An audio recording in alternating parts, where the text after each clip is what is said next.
Hi, this is Mike from Mike's Unboxing Reviews and How To, and on today's video we're going to take a look at the sort of PC you can build for around about the £650 mark at the time of recording, which is middle of May 2025. So prices, as always, will be up and down all over the place. I wanted to see what we can actually get these days, and also with a graphics card which has at least 12 gigabytes of RAM. So we're trying to steer away from the 8 gigs, especially if you're spending money on new equipment. I think the 8 gig graphics cards have slightly had their day, but let me know what you think in the comments section. I do know that there's a lot of you out there that like to play slightly older games and less demanding games. So for some of you, maybe 8 gigs is absolutely fine. But I think for a growing majority, a lot of people are trying to edge away from 8 gigs in order to have a little bit of future proofing. Again, especially if you're buying brand new. Now, I should say straight away, if you are considering buying a PC and you don't want to spend a lot of money, really, don't buy new. Just pick up a used bargain. There's tons of them around, and certainly if you head over to our Discord, go into the bargains room, there's tons of stuff which gets listed on eBay and also places like Amazon, etc. all the time. So you can save an absolute ton of money if you go with slightly used or possibly some bargains, but those aren't always available. So today we'll be looking at retail prices from common distributors here in the UK. So with all that said, let's head over to the computer and take a closer look. So here we have our PC part picker list. Now, of course, if you want to, you can kind of play along yourselves. I'll leave the link for this in the video description, so if you want to tailor this to suit your own needs, you're more than welcome to do so. Or alternatively, you can head over to our Discord and we can go through it with you on there and give you some advice. And no doubt you'll find that if you ask 3 different people 3 different things about PCs, you'll have 6 different answers, because that's just the way PCs are these days. But anyway, this is what I feel is pretty good bang for the buck in May 2025.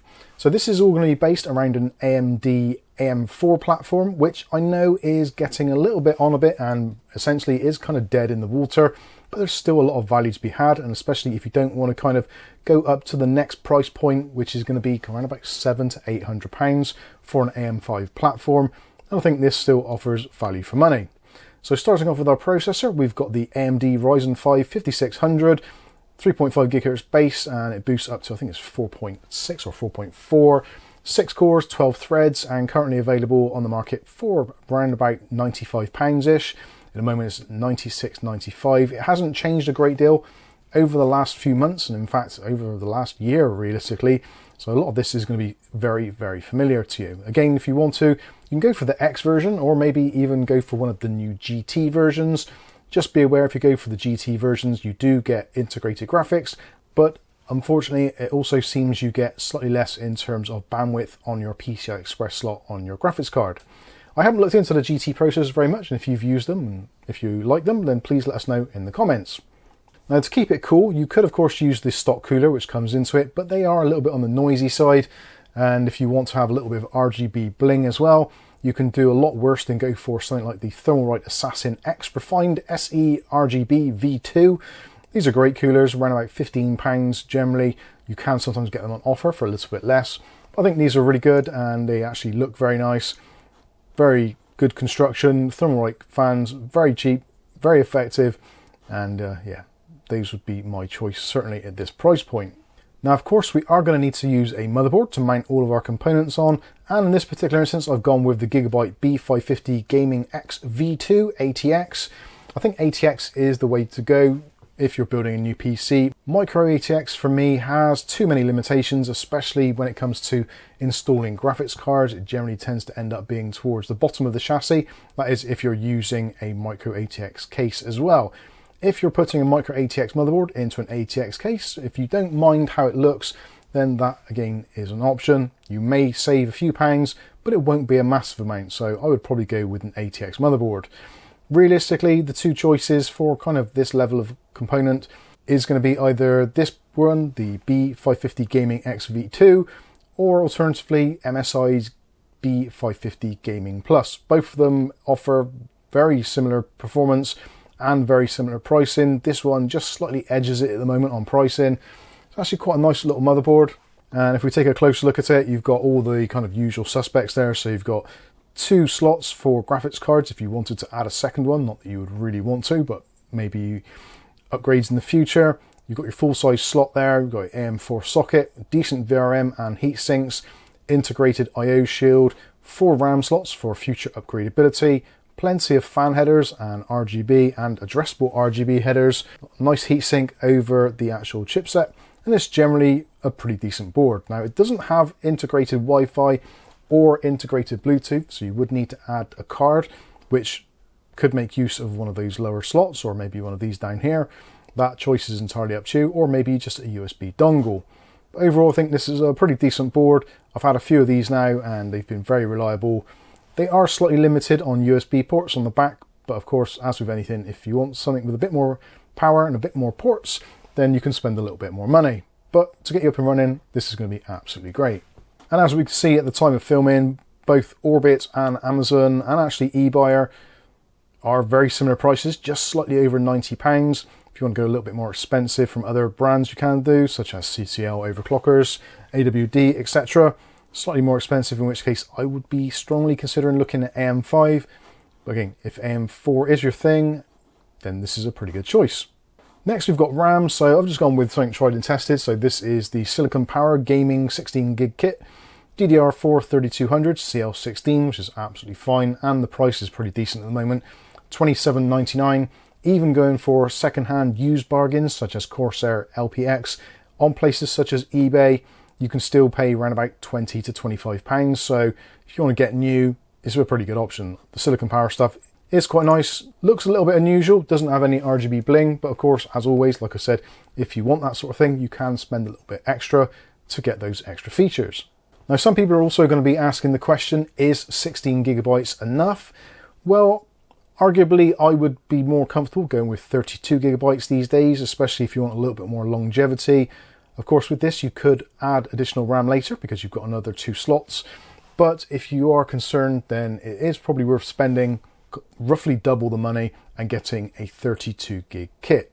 When it comes to storage, gone for one which we don't often go for on Mike's Unboxing, and that is a Western Digital Blue SN580. This is a 1TB PCI Express Gen 4x4 drive. Tried and tested, can't go too far wrong with a Western Digital, and pricing is pretty competitive.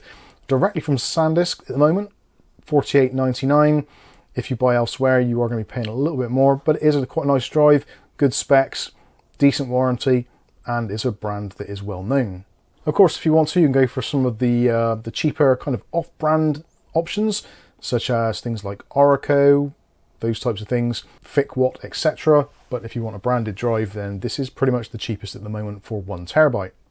I wouldn't suggest going less than 1TB for your primary drive. That just means you're going to run out of space sooner. And also SSDs and M.2 drives generally get slower and behave worse and have less longevity if you have them stuffed to capacity. So go for something a little bit bigger, and if you can afford it, go for a 2TB. Those seem to be good options as well. Now, graphics card is going to be one which some people are going to find a bone of contention. So I've gone with the Intel Arc B580 12 gig version. The Intel version, it actually seems to be one of the cheaper ones on the market at the moment. And currently here in the UK, we're looking at £270 from Overclockers. It's actually in stock, and you get free shipping and handling, so that's pretty decent. And also, it's a pretty nice looking card. It's got a very nice design ethic, and of course it has got that 12 gigabytes of VRAM, which is going to give you a little bit more future proofing. Other options around about this price point, but possibly not such good options. You've got the older NVIDIA GeForce RTX 3060 12 gigabyte version, often around about the £270 to £320 mark. I would probably go with that if you're a little bit concerned about driver stability with Intel graphics cards, but you're saving roughly about £30–40 on this, and drivers do seem to be improving on a daily basis. So don't be too concerned about going with the Intel graphics card. I've used one and it's been absolutely fine. And in fact, we've got a review coming out very shortly on this specific model, so stay tuned for that. Next up, we've got our choice of case. Now, obviously, you can go with whatever case you want to.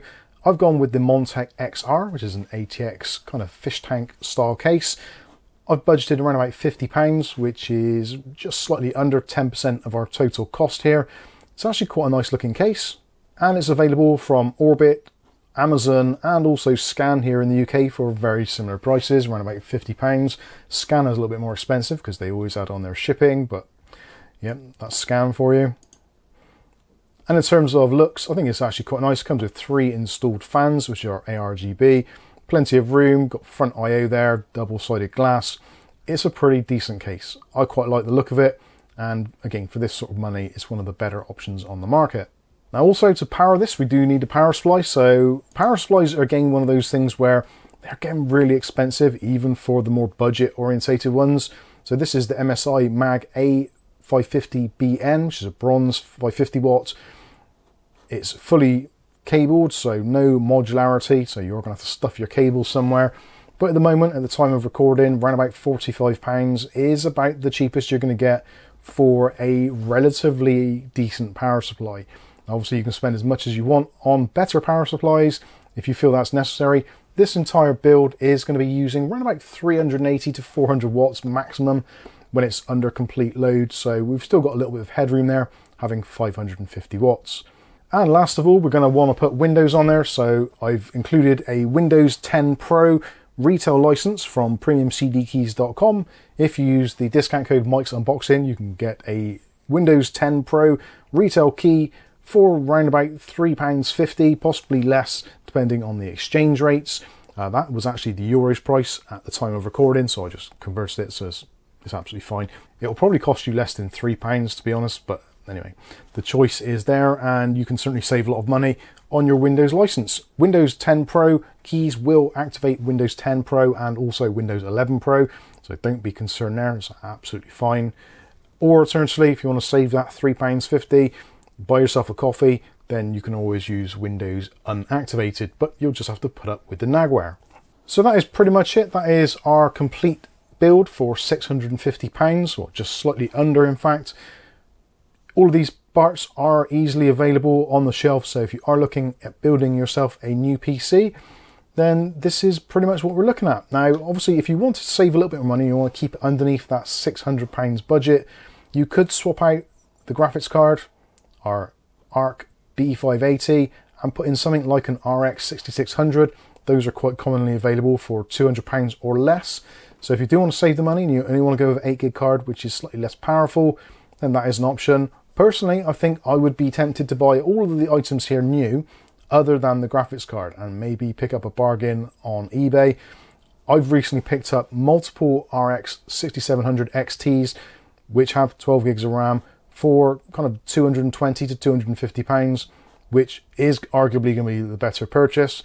But ultimately, if you do want brand new, you do want a warranty, and you don't want the hassle of having to find a decent bargain online, then these are all reasonably good choices. So there we go, not a lot of changes from what we've seen recently on pricing, and also when it comes to the actual parts that you can get for your money. I think we've done a very similar build to this kind of almost every time we've gone around the £600 mark. The only difference with this one is being we're using the Intel Arc B580 graphics card, because we want to try and go for something a little bit more than 8 gigs of RAM. Again, Intel graphics cards, yes, they're not perfect, but certainly at the moment, at the time of recording, which is before Computex, this is pretty much the best value graphics card you can get, which has 12 gigs of RAM, which is brand new on the shelf. Now, that potentially might change in a month or so's time, depending what AMD choose to release. I think we know what's coming up from NVIDIA with the 5060. I don't think we're going to see one with enough RAM, and especially at this sort of price point, realistically, you're going to be looking at the 5060 Ti to get 16 gigs, which may not be everyone's cup of tea, and also considerably more expensive at around about £400. So there aren't a great deal of choices or options really available at this kind of price point. Again, like I said at the very beginning, if you are looking for deals or you're looking to make your budget stretch that much further, then the used market is definitely the way to go. And in fact, I've got a PC in the other room, which I've listed on Facebook Marketplace, which has a Ryzen 7 5700 X3D, a 6700 XT, 32 gigs of RAM, a nice Montech case, a decent power supply, and at the moment that's listed for around about £700. So a little bit more money, but a much more powerful machine, and arguably going to have a little bit more of a lifespan. But ultimately, it's going to come down to how much money you've got available to you and how quickly you want to get your build finished. Otherwise, you kind of have to take your chances on the new market and hope and pray that the tariffs and things don't increase prices even more dramatically, so that this PC ends up being maybe £700, £750, which I think is going to be a real shame if it goes that way. Luckily, here in the UK, We haven't had much effect from the tariff pricing. Everything seems to have remained relatively static. And also with the dollar depreciating a little bit, we seem to be getting a little bit more buying power. So at the moment, things seem to be on a pretty even keel. But I know for some of you over in other countries, yeah, you're not faring quite so well. So our thoughts are with you, and hopefully things get better quickly and things stabilise, and hopefully we get some more bargains on the market, because I think it's crying out for it, especially now as we're heading into kind of spring, summer, when traditionally the PC market kind of dies a little bit because there isn't that much excitement and people want to go outside and enjoy the sunshine and maybe not play the game so much. So yeah, we'll see what happens. Anyway, I'm wittering on now. Hopefully you've enjoyed the video. If you have, smash the like button. If you want to see more content of this on a daily basis, maybe consider hitting subscribe and the chime notification. That way you'll be notified of future video releases. But for now, I've been Mike. This is Mike's Unboxing Reviews and How To. And hopefully we'll catch you in the very next video. Thanks for watching.